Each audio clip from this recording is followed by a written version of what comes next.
From WLWT, this is Let's Talk Cincy.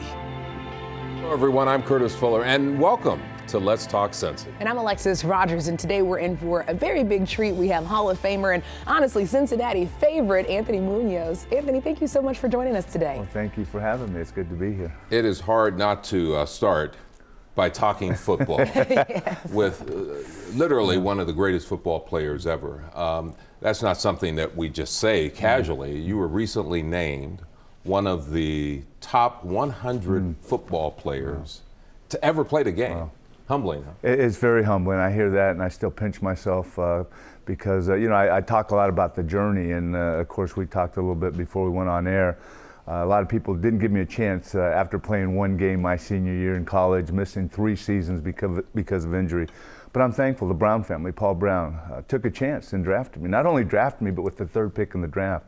So every time I look back to the 13 years I played and was there mostly every Sunday, missed very few games, and then to receive these accolades, of course, the first thing I think about are the great guys I played with, Max Montoya and Dave Lapham and Joe Walter, Bruce Kozerski and on Boomer and Kenny and all those guys, and Icky and JB. So I think that, but then I think, man, this is the 100th anniversary, and I'm looking around and I'm looking at guys, Forrest Gregg and Rosie Brown and Art Shell and Jonathan, the tackles, just the tackles alone, not to mention the other guys. And it is very humbling. It's exciting, and I'm very thankful. It's amazing to me the relationships that you've been able to foster, not only with folks, Bengals alumni, but honestly throughout the NFL. I mean, people have a really high affinity for you because of your character and the game. Talk to us a little bit about why that was important to you. Well, it was very important to me. Growing up the way I did, single parent, my mom raised 5 of us, work ethic, responsibility, and then of course through high school and college, I had some great coaches, great teachers that taught me some valuable lessons. And then in the NFL, playing for Forrest Gregg and Paul Brown, and then playing with guys like Boomer Esiason and Max Montoya, always wanting to do things the right way. Always wanting to be successful, always wanting to be the best, striving to be the best. That's how it's taught, regardless of what you have or don't have. Work at it with all your heart, man, and just give it everything, but do it the right way.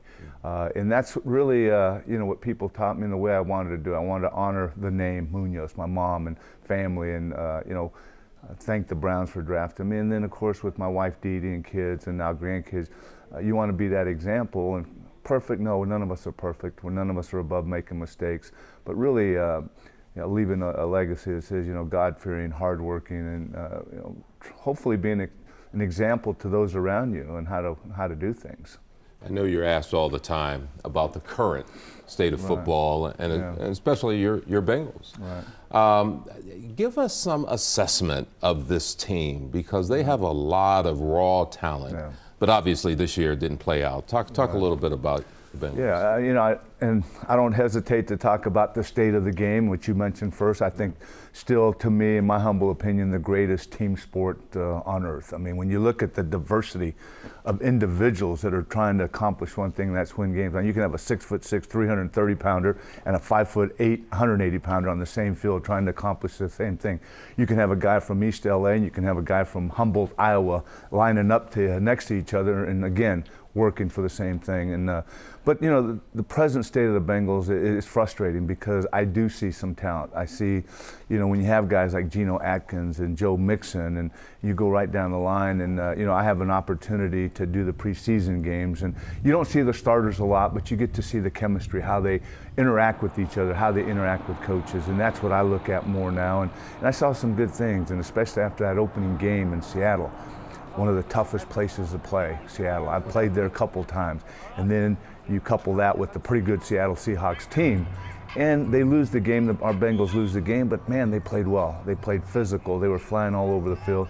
And then to come home and then to start playing the way they did, I was down for that 49ers game, and just the totally opposite of what I saw out in Seattle. And they do have some talent. And you look at most of the games they've lost, there's been, 2 or 3, I think, that have been blowouts, but most of them have been very close. I mean, they've had their opportunities without making some mistakes to stay close or even win the football game. So, I like the new head coach, Zach Taylor. I've been around him. He's a young guy. I mean, he's younger than my kids. So, but, As a former player, as you know, we have a lot of former players here that we're very close, and we're all fans. We all root for the team. We want the best for the team because we saw the city at the height of our success with 2 Super Bowls, 2 AFC championship games that were played here. So not only do we want the players, the coaches, and the organization to be successful, but we want this city to experience that again. So we're rooting for them. Again, we have some holes to fill. I mean, it doesn't help when you lose probably your best player on the team, and he doesn't even start the season. He's not played, A.J. Green. I mean, the guy is phenomenal, and I hated to see that. Then you draft your #1 pick, who I didn't watch a whole lot, but I listened to the experts, and one of the experts is a former teammate of mine, Dave Lapham, who does radio. This kid is supposed to be the real thing, and they had him inserted at the starting left tackle. Then he gets hurt, so he's out all season. So that really starts that whole downfall of the offensive line. So sure, we need a lot of work. We have to repair some spots, but I think even with the record we have, I don't believe we're that far off. Alexis talked about character building. We should talk to him a little bit about that, your scholarship program and your foundation. Why don't we talk to you a little bit more about that when we return?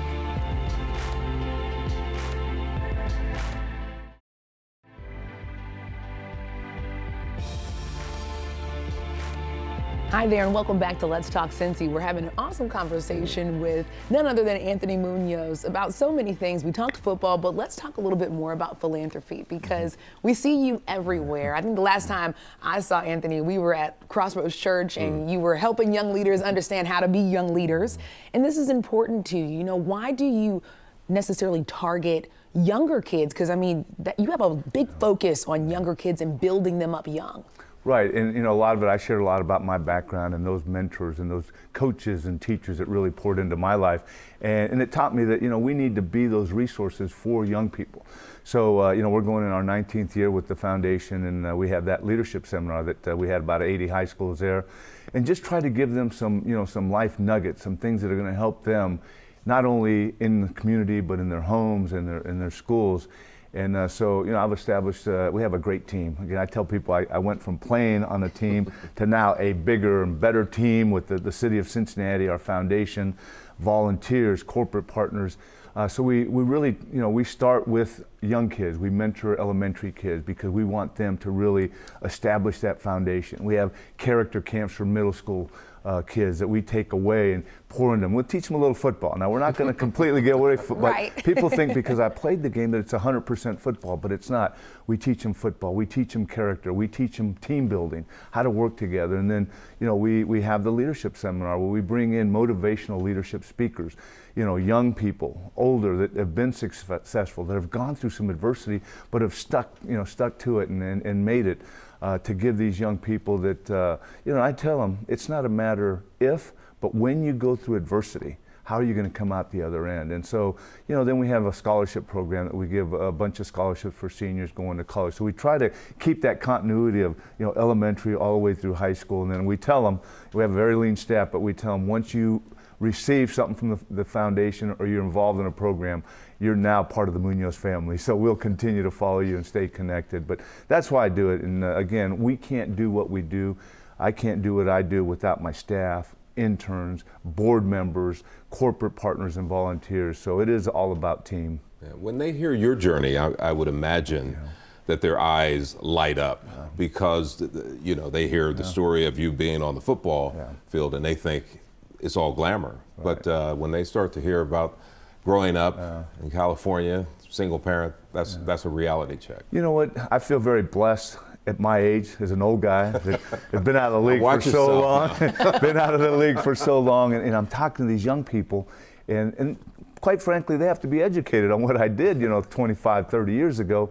But as soon as I share my journey, my story, it's that instant connection. It's like, yeah, he played in the NFL for 13 years. He did this, that. But he can relate to what we're going through because, you know, his mom raised 5 kids by herself, working 2 or 3 jobs. He never knew his dad. His dad was in and out of prison. My dad was in and out of prison. I never met my dad. He's passed away. So all of a sudden they're looking and say, yeah, maybe this body of work in the NFL is nice, but let's listen to the journey and how he came out of that and was able to do something. So yeah, I get some, I think there's some instant credibility there with the young people. And of course, and we say it all the time because not only do we do it here, but we're across the country and in Mexico doing character initiatives. But we say, young people don't care what you know until they know that you care. Oh, wow. So you grab a kid's heart and then you get their mind and their body. And I think with what we do, you got to be, they're the greatest lie detector. I mean, we say that they can see right through you. So you be transparent, you be vulnerable, and then you get them, and then therefore you can kind of, work with them, throughout their childhood and through high school, and then maintain those relationships. That's the great thing about our foundation. We have individuals that have been scholarship recipients in California running multi-million-dollar companies. We have a young lady that's finishing up her medical school at Harvard from Hamilton, Ohio, and they come back, they do videos and encourage us to continue to do what we're doing because we've been a small part of what they're able to do as college and now business citizens in the country and here locally. You have always talked about your faith. Mm-hmm. We want to talk a little bit about that when we come back, Okay. and that and family, the Hall of Famer, when we return.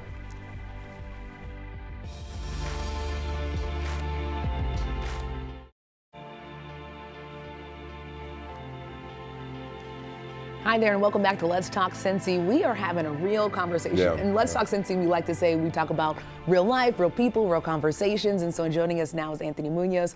And Anthony, we were talking a little bit about faith because that is a very big part of who you are and a lot of the things that you do. In a city like Cincinnati, how have you seen that really impact people? Yeah. Well, I love talking faith because that to me is the foundation of who I am. That is my motivation, that's my purpose, that's my passion. And it's interesting because I always talk about Dee Dee, my wife. She's my best friend, and we've been married. We'll be 42 years married in April this coming 2020. And it's pretty cool because in 1978, as a sophomore at USC, so that was when we got married. So in April of that year, we got married, and then several months later, in October of 1978, that's when I came to faith. That's when I realized at 6'6", 300 pounds, this rough and tough, football player at the University of Southern California, that I needed Jesus, man. I just, people, family members, teammates sharing their faith with me, and just kind of sharing and being real. And then it really sparked. I can see why God sparked that curiosity in my life, and I started checking it out, and I realized that I needed faith in my life. So it's, we're going on 42 years of marriage and 42 years of faith, and so it's a great thing, and that's what I really, like I said, that's the foundation, and that's what I do. When I was playing in the NFL, that motivated me to be the best. I mean, people are like, well, you're playing on Sunday. I mean, should you be playing on Sunday? I said, well, God gave me the gift to play football. Come on, and that's good. Working on Sunday. He tells you to do everything with all your heart is working for him and not me. So I'm going to go out, and the game is meant to be played physical within the rules. So I'm going out every play and trying to thank him for the gifts that he's given me. So yeah, if it means playing on Sunday or Saturday or Thursday night or Monday night, I'm going to do it, because to me, every day is a worship day. And that's what I learned, that, worship is just not about going to church and singing a few songs, but worship is lifestyle. So my way of worshiping God when I was playing football is to be the best NFL football player that I possibly could be for his glory. And I work on that as a husband, as a community member, as a philanthropist, and now as a grandfather. And knowing that I'm not perfect, but I'm striving. As Vince Lombardi said, perfection is unattainable. But if you chase perfection, you're going to catch excellence. So, that's a great quote to live by. And so, yeah, my faith in Christ and really being plugged into a church and really having that be the biggest part of my life and our marriage and our family, and then everything else is just like icing on the cake. Yeah, we wanted to hear that because people tend to put people in a one-dimensional state, and now that you have grandkids calling you Poppy, they could probably care less about all of the numbers and fancy accolades that you receive. Yeah. And so talk about the kids and grandkids, because that's good. Well, it's a great stage of life. We have 9 grandkids, and the kids are good. Michael, Michelle, they're great. But as long as they come over and they bring the grandkids, we joke about that. But yeah, Michelle has 4 kids, 2 boys, 2 girls. Michael has 5 kids, 3 boys and 2 girls. And it's been so much fun. We now have very comfortable chairs that, if we go to a lacrosse game, a soccer game, flag football game, a tackle football game, and now we go basketball, they have the bleachers, so we have the seats in there. but it's a great stage of life that, you know, we have a deal in our kitchen, and it has a picture of each one of them. It says blessings. It says 9 blessings that call us Poppy and Mimi. So it's, yeah, so we're very thankful, you know, with our kids and spouses, Luke Trends and Emily Jones, and so it's one of those things where it's a fun time right now with these kids, and you know, being able to just sit back and spoil them and not have to make because one of the first things I was asked, are you going to let your grandsons play tackle football? And I said, you know what, if they play tackle football, I'll be there rooting mom, but they have a mom and dad, so I think that's their decision to be made. And, you know, 2 of them played tackle football for the first time this year, and they loved it, and we were there watching them just like we've watched all the other grandkids play their sports, or if it's a musical at school, we'll be there to support them. But, yeah, it's a lot of fun. It's a lot of fun, and you know, it's one of those things where we say, okay, let's just relax now. We can't buy the whole toy store. We can just give them 1 or 2 gifts. Get the one good one. Yeah, exactly. That was my grandma's rule. The one good one, okay? But it's a great stage of life right now. Absolutely. What I think is awesome about someone like yourself, who you've lived a lot of life and you're living a lot of life right now, if you could talk to yourself 30 years ago, 35 years ago, what would you tell yourself? What life lesson would you tell yourself about what to take from all of these experiences? That's a great question. And, you know, I've been asked that before, and I've heard that asked. You know what? It's one of those things where probably just maybe capture it a lot better. I know technology is better now, and, you know, things are captured, you know, with technology. I wish we had that to capture those things, you know, 25, 30 years ago. That's probably the one thing I would you know, say to myself, instead of going to something and just capturing it in here, because now that I'm getting older, you know, I still have a lot of that, but it's like, okay, was that that year or that year? But that's what I'd probably say, is that one thing that we've really been able to do through the foundation, being involved with the Hall of Fame, a lot of programs, is really capturing a lot of what the guys are talking about, and, you know, different outreaches that we have. So that's probably the one thing that I wish I would have archives and stuff of back when I was a lot younger. Watch this. Now people are going to be gifting him with all the archives. And you're gonna be like, look, there's plenty out there, and I'm like, no, that wasn't me. There's a saying, if you knew you were going through the good old days while you were going through them, you'd probably appreciate them more. All right, we were talking before we started about another part of your world that people see you on TV all the time with this guy who's about half your size, and you said you've been doing this for close to 25 years, right? Yeah, so let's kind of, I'll give you a kind of a thumbnail sketch of what happened. So 1992, I retired, and it was one of those things where I'm usually pretty good returning calls, getting back on that. And there was this agency that kept calling me about, there's a furniture company that's interested in doing something. And I'm like, okay, I just retired. I was really bad. I wasn't getting back. And I let it kind of drag on. So, I mean, a few messages. And all of a sudden, I got a phone call from an individual. And he says, Anthony, would you like to have lunch? I have a proposal.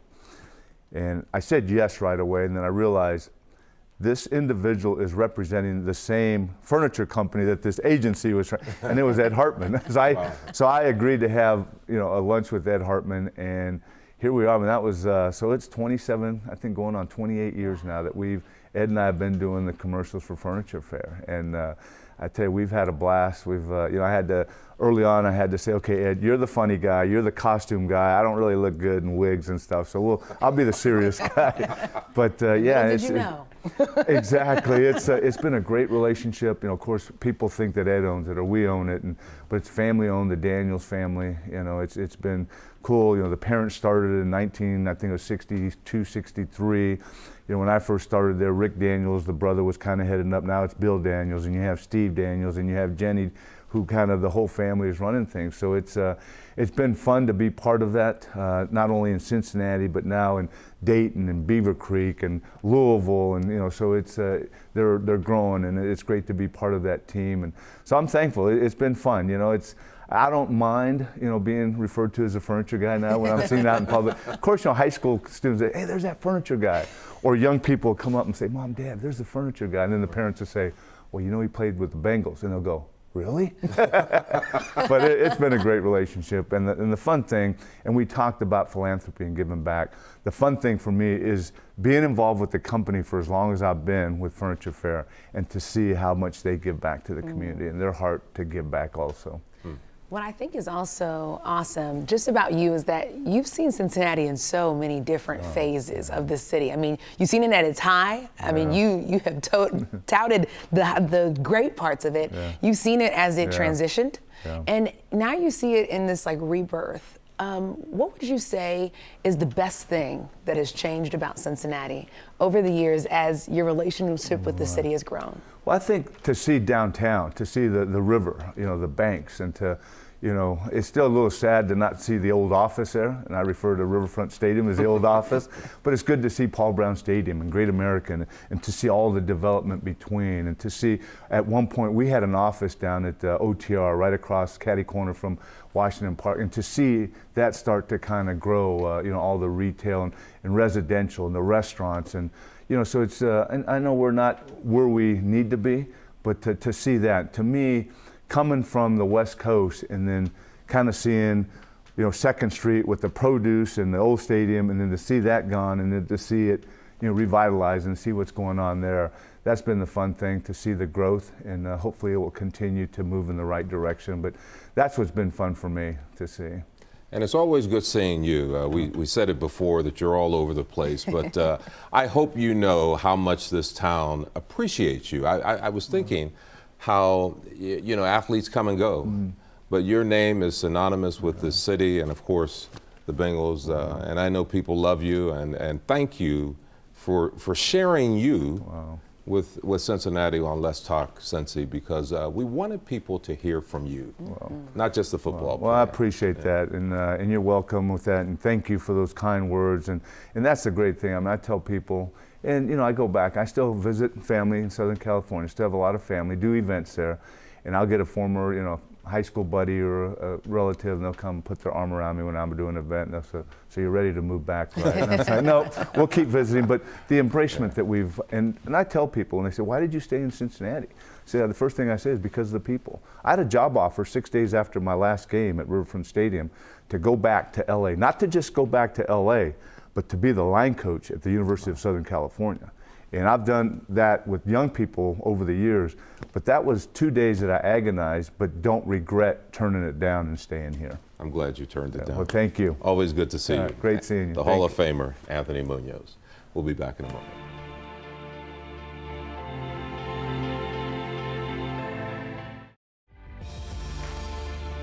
What a great way to start 2020. Man, a great way to start 2020. Not enough time, though.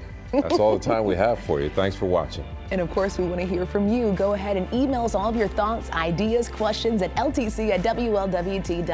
We look forward to seeing you next time. Be encouraged.